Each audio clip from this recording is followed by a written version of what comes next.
Red Flags of Beliefaholism Part 6, Dualism. Moral dualism is the idea that reality is divided into two opposing forces. Good versus evil, light versus dark, God versus Satan.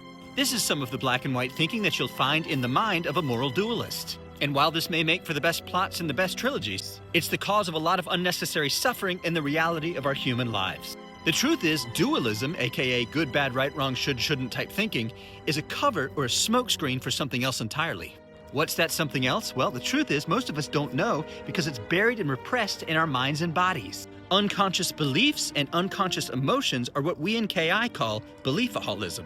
And when you're trapped in that emotionally repressed beliefaholic state, the mind automatically and compulsively splits the people of the world in half into two categories. The good people, or the good guys, and the evil people, or the bad guys. But what does good really mean if we stop couching it in the philosophy of dualism? It means emotionally safe. The good people are the people who won't do or say anything that might make us have to feel or express the emotions that we buried in childhood.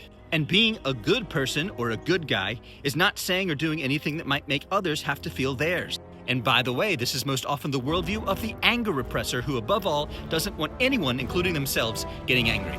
Now, let me translate this into the language of the hurt and vulnerability repressor.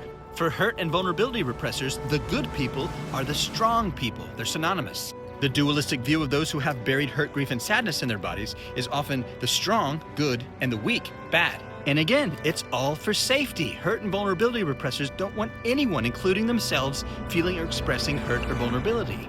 Now, what about bad or evil people? Well, for anger repressors, bad and evil people are people that feel and express their anger and power. And for hurt repressors, bad, evil, or weak people are people who express their hurt and vulnerability openly. Now, the usual argument for this is, well, people really do awful, heinous stuff. What about Hitler? You can't say he wasn't evil, and you can't say the people who brought him down weren't good. And my answer to that is this: can you be more specific?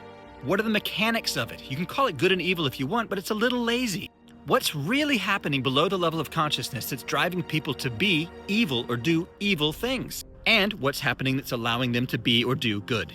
Second question first, they're able to do, quote, good because they're more conscious, and they're compelled to do evil because of unconsciousness. But even that's not specific enough. What do those two terms, consciousness and unconsciousness, mean?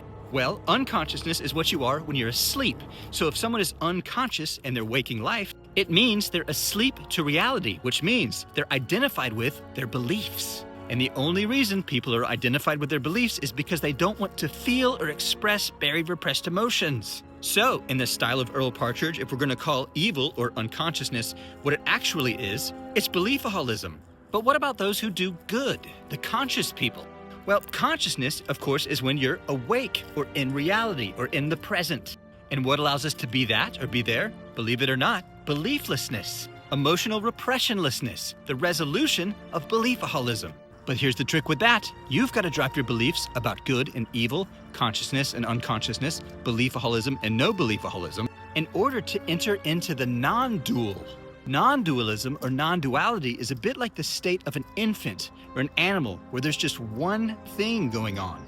In fact, that's what non-dual means, not two. And what this basically requires is putting everything on the chopping block. Your goods, your evils, your light, your darkness, your God, your Satan, your rights, your wrongs, your shoulds, your shouldn'ts. Everything gets challenged, everything gets questioned so you can resolve your emotional repression and start being yourself again. So if that sounds good to you, visit getwiththeprogram.com.